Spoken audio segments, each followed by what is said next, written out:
188 university खेलने आई थी और 2500 बच्चे खेले थे उसमें। तो उसमें मेरा फर्स्ट रैंक लगा था। हम 8 राउंड खेल के ये मेडल जीते हैं।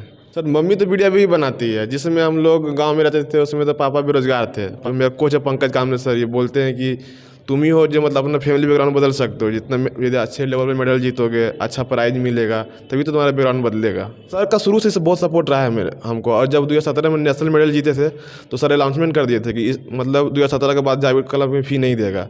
इस बार हम लोग गोल्ड लेकर आए और बहुत खुशी मिला मुझे वहाँ पे, मतलब आंखों से आंखों से लगाया था, बता नहीं सकता आपको। सुनने में आ रहा है कि यूनिवर्सिटी गेम को भी खेल सम्मान से बाहर कर दिया है। आखिर मतलब बाहर का तो फिर खिलाड़ी कहाँ जाएगा। नमस्कार, आप देख रहे हैं मंथन न्यूज़ बिहार और मैं आपके साथ शुभम कुमार झा। दोस्तों, शायद इस चेहरे को आप नहीं जानते होंगे क्योंकि हमारे भारत में एक ट्रेंड चल चुका है कि जो फेसबुक पर अश्लीलता परोसते हैं, जो फेसबुक पर गंदी गंदी गालियाँ देते हैं, उनका चेहरा फेमस होता है, प्रसिद्ध होता है, उन्हें लोग जानते हैं। और जो लड़का अपने देश को रिप्रेजेंट करता है, अपने बिहार को रिप्रेजेंट करता है और कहीं ना कहीं अपने बदौलत, अपने टैलेंट के बदौलत बिहार जैसे छोटे राज्य को, गरीब राज्य को रिप्रेजेंट करता है और कहीं ना कहीं भारत में एक अलग अपना पहचान बनाता है, उसको लोग नहीं जानते हैं। जी हाँ, हमारे साथ जाबिर अंसारी हैं। जाबिर ने इंटर कराटे यूनिवर्सिटी चैंपियनशिप जीता है और कहीं ना कहीं यह बिहार के लिए बहुत बड़ी बात है। बिहार का एक बेटा जो कि जमुई जिले से आता है और झाझा जैसे नक्सली प्रभावित इलाके से आकर और इतना बड़ा मुकाम हासिल करना, और जाबिर इंटर कराटे चैंपियनशिप जीतना, कितनी बड़ी बात और कितनी खुशी हो रही है। सर ये तो बहुत बड़ी बात है क्योंकि इंटर यूनिवर्सिटी कराटे चैंपियनशिप में पूरे देश के जितने यूनिवर्सिटी सब खेलने के लिए आती है। तो अभी मेरा जो यूनिवर्सिटी गेम था, ये मेरा दूसरा यूनिवर्सिटी गेम था। तो इसमें 188 यूनिवर्सिटी खेलने आई थी और 2500 बच्चे खेले थे उसमें। तो जो मेरा कैटेगरी था 75 kg, उसमें 140 यूनिवर्सिटी के 140 प्लेयर थे। तो उसमें मेरा फर्स्ट रैंक लगा था। हम 8 राउंड खेल के ये मेडल जीते हैं। जाबिर, जैसे आपकी स्टोरी है, आपने जो स्टॉक पे भी इंटरव्यू दिया था कि कहीं ना कहीं आपका परिवार जो है काफ़ी तंगी से गुजरा हुआ है और आपकी मम्मी जो है वो बीड़ी बनाती थी या फिर पापा जो हैं बहुत कम कमाते थे और उन पैसों में आप पहुँचे यहाँ पर और यहाँ से अपनी शुरुआत की, पटना यूनिवर्सिटी में आपने नामांकन करवाया। तो कहीं ना कहीं ये जो स्ट्रगल था वो कैसा रहा? सर मम्मी तो वीडियो भी बनाती है, जिसमें हम लोग गाँव में रहते थे उसमें तो पापा बेरोजगार थे। पापा को 2003 या 2004 में नौकरी लगा। उसमें जो नौकरी लगा था तो वो लालू यादव जब बहाली कराए थे पारा टीचर का, तो उसमें पेमेंट 1500 रुपया था। तो उस समय से हम लोग आगे बढ़े धीरे धीरे और पटना आने के बाद पापा का पेमेंट शायद 10,000 रुपया था और यहाँ का मंथली खर्च 4 या 5,000 हो जाता था। तो आधा पैसा पापा का इधर ही आ जाता था। जाबिर, हमने पहले भी आपका इंटरव्यू किया है, आप हमेशा पहले परेशान रहते थे। कहीं ना कहीं आप कहते थे कि यूनिवर्सिटी हमको हेल्प नहीं कर रहा है, बिहार सरकार मुझे हेल्प नहीं कर रहा है, हम फ्रस्ट्रेट हो चुके हैं पूरा। लेकिन उस फ्रस्ट्रेशन के बावजूद आज फिर से आप इंटर यूनिवर्सिटी चैंपियनशिप जीते हैं और कहीं ना कहीं यह बहुत बड़ी बात है। और मतलब ये पूरा ऊर्जा एनर्जी मिलता कहाँ से है? सर मतलब चाहते हैं कि हम अच्छा खेलें तभी तो मेरा फैमिली बैकग्राउंड सुधरेगा, यही सब मोटिवेशन मिलता है। और जो मेरा कोच है पंकज कामने सर, ये बोलते हैं कि तुम ही हो जो मतलब अपना फैमिली बैकग्राउंड बदल सकते हो। जितना यदि अच्छे लेवल पे मेडल जीतोगे, अच्छा प्राइज मिलेगा, तभी तो तुम्हारा बैकग्राउंड बदलेगा। 75 किलोग्राम वर्ग में आपने यह मेडल जीता है और सर ने जैसा बताया कि आपका जो सर ने आप में जो हुनर है आपका या फिर आपका जो टैलेंट है उसको परख लिया था पहले ही। तो सर का कितना योगदान रहा शुरू से लेके अभी तक, और अभी आपने जब जीता है मेडल तब तक? सर मतलब हम तो कराटे बारे में कुछ जानते नहीं थे ना, सर ही आया तो यही बताया हमको। क्योंकि जब हम एडमिशन यहाँ लिए थे 2015 में, तो उसमें क्लब का फीस 700 रुपया था।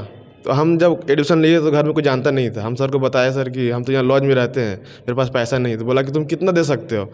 हम डर से बोल दिए सर हम 500 दे पाएंगे।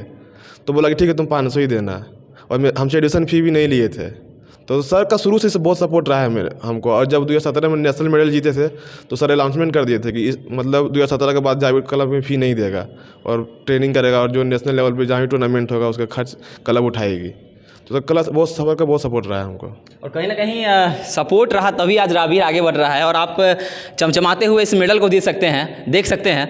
और इस मेडल को देखिए कि इस पर साफ तौर पे लिखा गया हुआ है कि all India inter university karate championship. और कहीं ना कहीं यह बिहार के लिए बहुत बड़ी बात है कि एक बिहार का बेटा, बिहार का लाल और पटना यूनिवर्सिटी का छात्र आज पूरे भारत में अपना नाम रोशन कर रहा है और बिहार को रिप्रेजेंट कर रहा है। जाबिर, जो भी बच्चे देख रहे हैं आपको, उनको क्या संदेश आपकी तरफ से होगा? मतलब सर हम चाहेंगे कि आप जिस फील्ड में हो अच्छे से मेहनत कीजिए, आपको सपोर्ट जरूर मिलेगा और आगे बढ़ेंगे। बिहार सरकार से क्या अपेक्षा है? बिहार सरकार से अपेक्षा यही है सर कि मतलब ये सुनने में आ रहा है कि यूनिवर्सिटी गेम को भी खेल सम्मान से बाहर कर दिया है।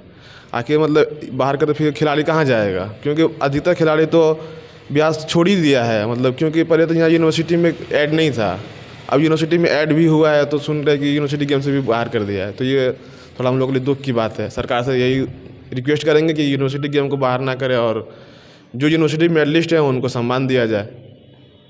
फैमिली का कितने खुश है, फैमिली वाले, परिवार वाले आपके? फैमिली बहुत खुश है क्योंकि मतलब ये मेरा पहला नेशनल गोल्ड है, तो बहुत ज़्यादा खुश है क्योंकि इससे पहले मेरा सिल्वर ब्रॉन्ज ही था और ये यूनिवर्सिटी में गोल्ड है तो बहुत खुश है। चलिए, देख सकते हैं आप खुशी साफ तौर पे झलक रही है जाबिर के चेहरे पे और इनके कोच भी सामने हैं। तो बिहार सरकार से हम यही निवेदन करना चाहेंगे कि ऐसे जो खिलाड़ी हैं, ऐसा जो टैलेंट है उसकी आप लोग कदर करें और कहीं ना कहीं इनकी मदद करें। दोस्तों, all India inter university karate championship में जो कोच जाबिर के साथ गए हुए थे वो हमारे साथ हैं। सर, जाबिर पटना यूनिवर्सिटी का बच्चा और पटना यूनिवर्सिटी कहीं ना कहीं उसका एक इतिहास रहा है और वहाँ से खिलाड़ी निकलता है और देश दुनिया में अपना नाम रोशन करता है, कितनी खुशी? बिल्कुल, मुझे तो बहुत खुशी है। जैसा कि मैं लास्ट 2 साल से पटना यूनिवर्सिटी को ऑल इंडिया यूनिवर्सिटी पे लेके जा रहा हूँ और लास्ट ईयर भी हम लोग वहाँ से ब्रॉन्ज मेडल लेकर आए थे, तो बहुत खुशी हुई थी। लेकिन हम लोगों ने वहीं पर एक ठान लिया था कि नेक्स्ट टाइम गोल्ड लेकर जाएंगे। और इस टाइम भी हम लोग जब ऑल इंडिया यूनिवर्सिटी के लिए जा रहे थे तो हम लोग स्पोर्ट्स सेक्रेटरी सर हैं शिव सागर सर, उनसे हमने कमिटमेंट भी किया था कि सर हम लोग इस टाइम गोल्ड मेडल लेकर आएंगे। और गॉड का ब्लेस है, आप लोगों का ब्लेस है, पंकज सर का ब्लेस है, इस बार हम लोग गोल्ड लेकर आए और बहुत खुशी मिला मुझे वहाँ पे। मतलब आंखों से आंखों चला आया था, बता नहीं सकता आपको। सर, एक बात देखने को मिलती है कि जब यूनिवर्सिटी में बच्चे गोल्ड ले आते हैं तब उनकी कदर होती है, तब उनको सम्मानित किया जाता है, उनके साथ फ़ोटो खिंचवाया जाता है, उनके साथ कहा जाता है कि पटना यूनिवर्सिटी का बच्चा देखो आगे बढ़ गया। लेकिन वही बच्चा जब संघर्ष पीरियड में रहता है, संघर्ष करता रहता है, उस टाइम यूनिवर्सिटी का साथ नहीं मिलता है। क्या कहना चाहेंगे? बिल्कुल, यूनिवर्सिटी का साथ नहीं मिलता है और मैं चाहूँगा कि यूनिवर्सिटी ये चीज़ ना देखें। क्योंकि प्लेयर्स हैं, जब तक हम उनको मौका नहीं देंगे तो बच्चे आगे बढ़ नहीं पाएंगे। जब वहाँ जाएंगे तभी वो गोल्ड लेकर आएंगे और तभी हमारे जाबिर जैसे और भी चैम्पियन बन पाएंगे। और जाबिर का मैं बता दूं कि इनका सिलेक्शन अभी खेलो इंडिया के लिए भी हुआ है, जो कि फ्यू मंथ के बाद होने वाला है। और मेरा ये चांस है वहाँ पे कि इस बार भी जाबिर वहाँ गोल्ड मेडल लेके आएंगे। ये मेरा पूरा उम्मीद है कि जिसके जैसा इनका मेहनत है, जैसा सर इनको मेहनत करवाते हैं, ठीक है, तो इनका गोल्ड मेडल कहीं नहीं गया है, वहाँ से भी गोल्ड जरूर आएगा। अभी कितना साथ रहेगा जाबिर का आपको? मेरा तो 1000% रहेगा, मैं कभी पीछे नहीं हटता हूँ, ठीक है। और पंकज कामली सर का ब्लेस है कि आज सारे बच्चे बिहार के आगे बढ़ रहे हैं और जाबिर का जो मेडल आया है सर के बदौलत ही आया है। So thank you so much sir, आपकी ब्लेसिंग हम लोग ऐसा कर पाए हैं। जाबिर का मेडल। जिस उम्र में बच्चे जो हैं मोबाइल चलाते हैं या फिर मोबाइल पर फेसबुक, व्हाट्सएप और ट्विटर में बिजी रहते हैं, उस उम्र में जाबिर आज चैम्पियन बन रहे हैं, मेडल जीत रहे हैं, मेडल लाकर अपने घर को भर रहे हैं या फिर यूँ कहें तो बिहार को रिप्रेजेंट कर रहे हैं, बिहार का नाम रोशन कर रहे हैं। इनके घर में अगर जाएँ तो मेडल, आपको लगेगा कि मेडल का फैक्ट्री में पहुँच चुके हैं। मेडल ही मेडल, कप ही कप, और कहीं ना कहीं इस टैलेंट की कदर होनी चाहिए। हम बिहार सरकार से भी निवेदन करेंगे कि इस जाबिर जैसे खिलाड़ी को सम्मान होना चाहिए और आगे भी इनको सम्मानित आप करें, इनके साथ रहें, इनके साथ हमेशा खड़े रहें। आप जाबिर के बारे में क्या सोचते हैं हमारे कमेंट में जरूर बताएं। देखते रहें मंथन न्यूज़ बिहार। धन्यवाद।